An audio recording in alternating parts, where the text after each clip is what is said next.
Hi, I'm Chris Harrington, and I am the CEO of XANT. I was asked to provide a presentation on growing your business through global or international expansion. So what I'll talk about today, I'll talk about why do that, when should you do it, where should you go, when you do it, who should you do it with, and kind of what are also some of the specifics around the thoughts that you should consider as you move forward.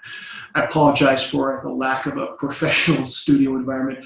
As you know, we're in the middle of the coronavirus situation, and so we're doing this from my home office. From an agenda perspective today, I want to cover a little bit about me. I'll then walk through the why, the when, where, who, and I'll wrap up with the what. About me. I'm Chris Harrington. I'm 50 years old. I've married well above my pay grade.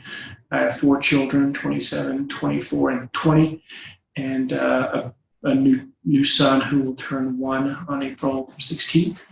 I have 2 stepchildren, 15 and 2, and I have a grandchild who will actually turn 1 on April 26th, grandson. Again, I'm the CEO of XANT, that is formerly Inside Sales. Prior to that, I was the president at Domo. I was also a member of the board of directors. At Domo, I took the company from $7.8 million in ARR to over $150 million, and we went through an IPO. I left just after the first earnings call. From an international expansion perspective at Domo, we were in Japan, the UK, Australia, Hong Kong, South Korea, Singapore, New Zealand, France, Denmark, and Malaysia. Prior to Domo, I was the president of Field Odometer. I joined them in 2002 when the company was 6 years old. They were doing $3.5 million in ARR when I joined. I took them to over $500 million through a successful IPO. And in 2009, we were acquired by Adobe for $1.8 billion. From an international perspective there, we were in the UK, France, Germany, Denmark, Israel, Dubai, Netherlands, Ireland, Japan, Hong Kong, South Korea, Australia, New Zealand, Singapore, Malaysia, and South Africa. Okay, look, when you look at international expansion, there are some challenges, and I'll kind of walk through my experience doing this over the past 20 years, give you kind of some of that feedback.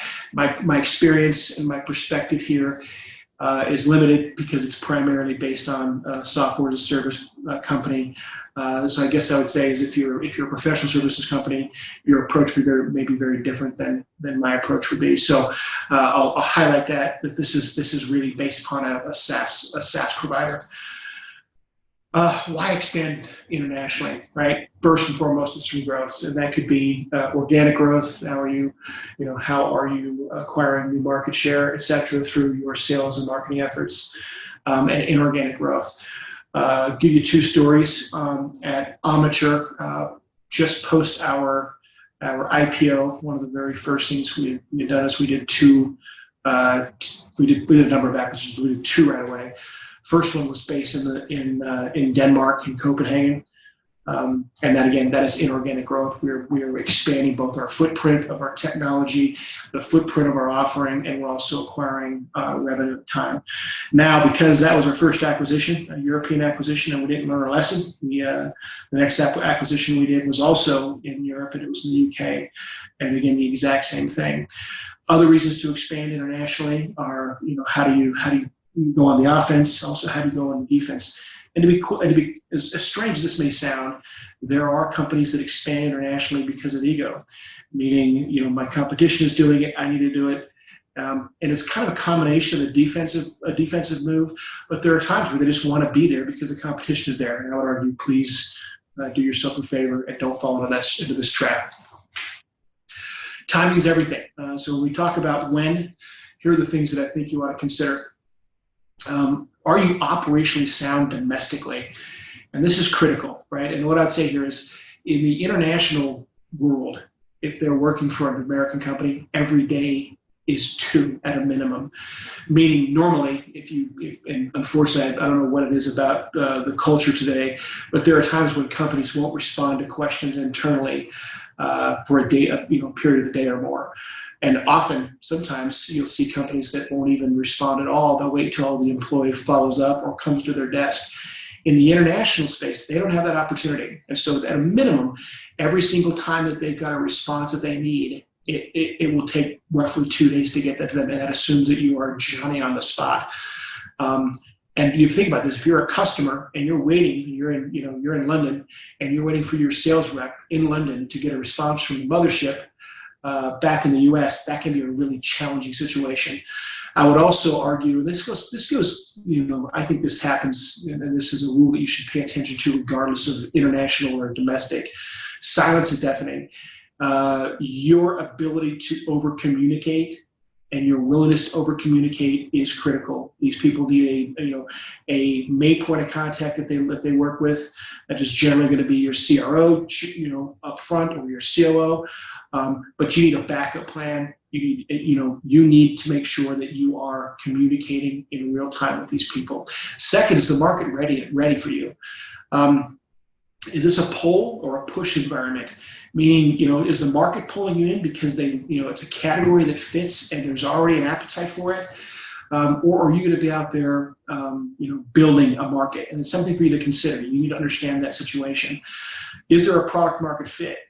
In our world, we ended up with localization efforts, and localization is a very complex process. Is the product itself built in a way that allows for localization, or do you have to go and fix all of that? Things for you to consider. Is there feature switching? Meaning, and again, this is a SaaS perspective, but there may be features in your technology that are legal in the U.S. that are illegal in international waters. International, countries. So I look, for example, at XANT, we have certain data ownership rights. Some of those rights do not exist in other countries. You need to be able to turn those features off, etc. In our world, you also have data center considerations. Meaning, what is the response time? If someone's in your application, what is the response time getting from their office to your data center and back? Things for you to consider, because those are all increased investment considerations. And then do you get the stomach for investment? And this is a corny analogy, but I would say it's almost like converting Celsius to Fahrenheit, where you've got to double it and add 30 to almost everything. You have to understand that. Now, I wouldn't pass this on to the team you're hiring. We'll get into that as we start to walk through the who, but you definitely want to make sure that no matter what, you at corporate, your CFO, your CRO, your COO, your CEO, that you understand, you have a stomach for what it's going to take for you to actually financially make it work, because it will inevitably take longer than you think. As we move forward, there's so many choices. Now, this is where do you go? And let's think about some of these considerations here. What are the employment considerations? Is there a talent pool, right? And again, I think normally, at least in my experience, you go into the market first on the sales and marketing front, client services front, and then you start pulling in different talent pools as you need to. But does the talent pool exist there? Can you leverage consultants for a while, or do you have to have employees? And here's the thing you need to consider: there are notice requirements that different countries have, and if you don't pay attention to this, before you know it, you could have an employee that let's say, heaven forbid, you make the wrong bet on an employee, and that employee doesn't work, and you determine, okay, it's time for us to go through, a performance improvement plan, et cetera, to work through that process. You may have a long-term notice requirement where you may have to pay someone up to a year compensation. You want to understand that. What are the government and regulatory considerations? Above all, make sure you're seeking local counsel. You need that level of expertise. It is worth the extra money. Do not try to do this from domestic counsel. Regardless of their experience, their expertise will not be there. What are the entity requirements? Do you need to set up an entity? If you do, there, in and of itself, there comes a whole lot of other additional considerations that you need to walk through. What are the tax and audit requirements? Where I've got a pretty minimal, at XANT, we've got a pretty minimal European presence right now. Yet I've got close to $1 million a year in just audit, legal, entity requirements that are expenses that we just have. So it's something for you to consider. Also, as random as it sounds, currency exchange is something you need to understand because, how are you going to pay for your deals? You pay for them in US dollars, converting every time. That creates a bit of a confusion. It's a challenge on the customer side. Or do you favor the customer? And then you start to impact your ability to be predictable. All of a sudden you go, look, I'll go ahead and go, I'll put everything, we'll use the UK as an example. I'll put everything in sterling from an agreement perspective. And then all of a sudden you start seeing that fluctuation. That creates a problem for you down the road. So that'll be something for you to consider. Cultural considerations, and this is pretty critical. The differences exist. You do need to know them. And often, and this is specific to Utah, we tend to think, well, so-and-so went on the mission in Japan, so they'll understand exactly what to do from a business culture perspective. Business culture and religious culture are not the same thing. And I'm not saying that this return missionary, can't be effective in helping you navigate those waters, for example, but it is something that you need to understand. Business culture is very different. Also, one of the things that's really important is how do they buy? Are they a partner-driven or are they a direct sales-driven acquisition environment? You need to understand that because if you think, for example, this is a direct sales, I'm going to take, I know how to hire direct salespeople, I'm going to move them into the market, and you find immediately that people buy from partners, and it's very common in Europe, very, very common in Europe, and all of a sudden you turn around and you have a direct salesperson that either needs to learn how to sell to partners, which is very complicated in and of itself, or you're going to have a completely ineffective process, and you go back to the notice requirements situation we just talked about. You could be in an environment where you now have someone who's ineffective and they're on your books for up to a year. Be careful there. I think the most critical decision you can make right now as you're considering this is who are you taking with you? What is this process? And what are you thinking about here? Gut check. Now, this is the scientific thing, but what I'd say is, look, you're a good leader. You're already a CEO, COO, CRO, whatever the environment is that role you're in. You're already there. Do you trust the people that you're bringing on board, right? And my argument has always been, this applies domestic or international. If your gut says no, you're right. You're going to be right almost 100% of the time. So make sure that you have truly done a gut check on the person. Have they been there and done that? Now, sometimes American companies will try to do a domestic drop-in, where I'll take this person who either has lived there, a missionary return missionary, for example, or someone who was interested in going there, and we'll drop them in. Now, I've done this a number of times, and I would guess I've been effective maybe 25% of the time, where I've taken someone from here, dropped them into an international market because they were effective at pulling a few deals over the phone.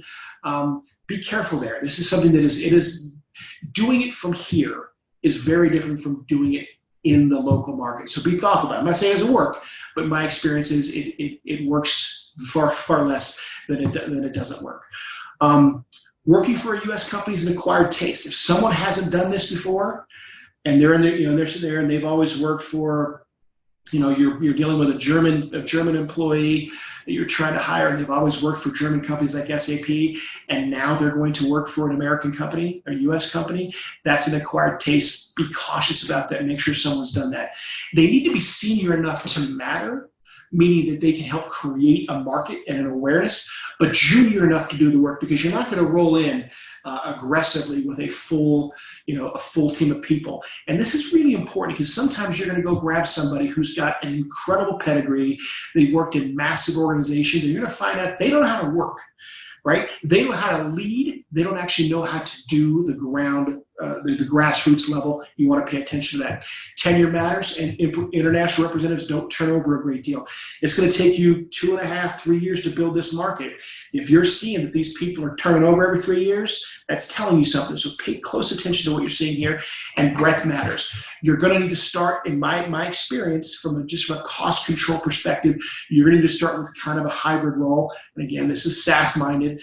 I would go in with someone who, myself, I've gone with people that had a marketing and sales bent, and then couple them with someone that's got technical consulting and account management. This allows me to go off and build a market in terms of sales and marketing, and also implement and control that market from technical consulting and account management. So pay attention to that as well.